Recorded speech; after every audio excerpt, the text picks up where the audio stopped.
कथा सुनने के नियम क्या है? बोले नियम तो बहुत कठिन है। बोले क्या क्या? कि मुख्य यजमान के लिए मुख्य तौर पर ये बताए गए हैं, ध्यान से सुनिएगा। बैगन, हमारे यहाँ की भाषा में कहें तो भट्टा, ठीक है।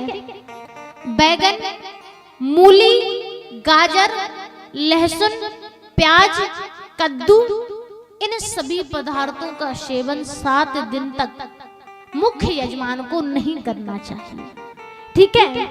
तो भैया इन व्यंजनों का सेवन नहीं करना है, ये बताया था व्यास जी ने। तो घर में जाए नुकसान हो जाए, फिर पत्नी और पति में दोनों में कलेश मच जाए, अरे इतने महंगे बैगन है, तुम कमा कर तो देखो 1 रुपया कैसा कमाया जाता है। तो ऐसा नहीं होना है, क्योंकि ये मुख्य तौर पर मुख्य यजमान के लिए बताए गए हैं। ये किसी के लिए नहीं है, ना व्यास जी के लिए है, ना कलाकारों को और ना भक्तगणों को। लेकिन हम जो व्यक्ति इन सभी पदार्थों का 7 दिन तक सेवन ना करे तो ये उत्तम बात है, अच्छी बात है। फिर इसके बाद मुख्य यजमान के लिए बताया गया है कि धरती पर शयन करें, पत्तल में भोजन करें, और जो है सबसे मुख्य रूप में कि जब कथा के 7 दिन चल रहे हैं तो एक समय फलहार लें और एक समय भोजन करें। सतयुग के समय में व्यक्ति मात्र वायु पर और एक बेलपत्री पर कथा को श्रवण करता था। कब? सतयुग के समय में। सतयुग बीता और सतयुग बीता तो भक्ति थोड़ी कम होती गई क्या नहीं? भक्ति कम हुई। सतयुग के बाद त्रेता आए, द्वापर आए, तो लोगों की और भक्ति कम होती गई। जो व्यक्ति मात्र वायु के सेवन पर रहता था और 7 दिन बिना किसी आहार के कथा को श्रवण करता था, वो बेलपत्री का सेवन करने लगा। फिर समय बीता तो बेलपत्री को छोड़कर जो है फल का सेवन किया, घी का सेवन किया, और घी का सेवन करके अपने 7 दिन तक कथा को श्रवण किया। फिर उसके बाद जो है समय और बीता तो लोगों ने फलहार बना दिया, फलहार कर लो, और फलहार भी ऐसे हो जाता है कि भोजन की आवश्यकता नहीं पड़ती। फलहार हो गया। फिर आज का समय आया, कौन सा? कलयुग रूपी का समय आया कि कलयुग ने अपना अभाव दिखाया, असर दिखाया।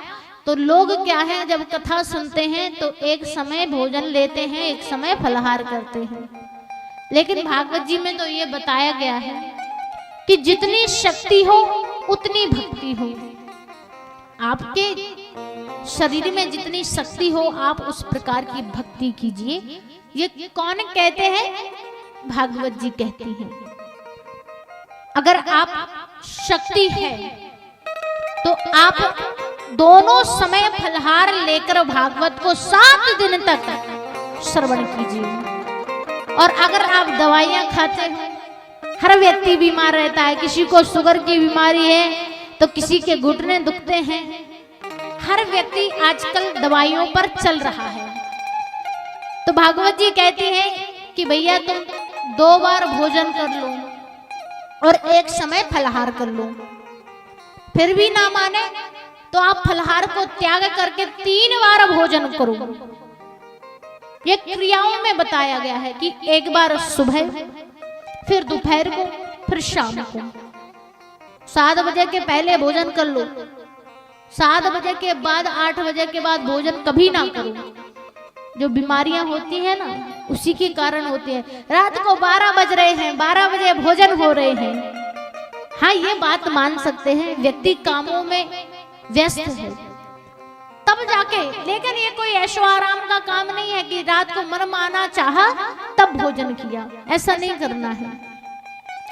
तब भी भूख अधिक लगे तब भागवत जी कहते हैं कि भैया तुम 4 बार भोजन कर लो, है ना। तब भी पेट ना भरे तो भैया 6 बार कर लो, और 6 में ना भरे तो 8 बार कर लो, और तब भी पेट ना भरे तो बार बार लगातार भोजन करो, है ना। लेकिन भैया आग्रह है सभी से, इतना भोजन करना कि कथा सुनने बैठ पाओ।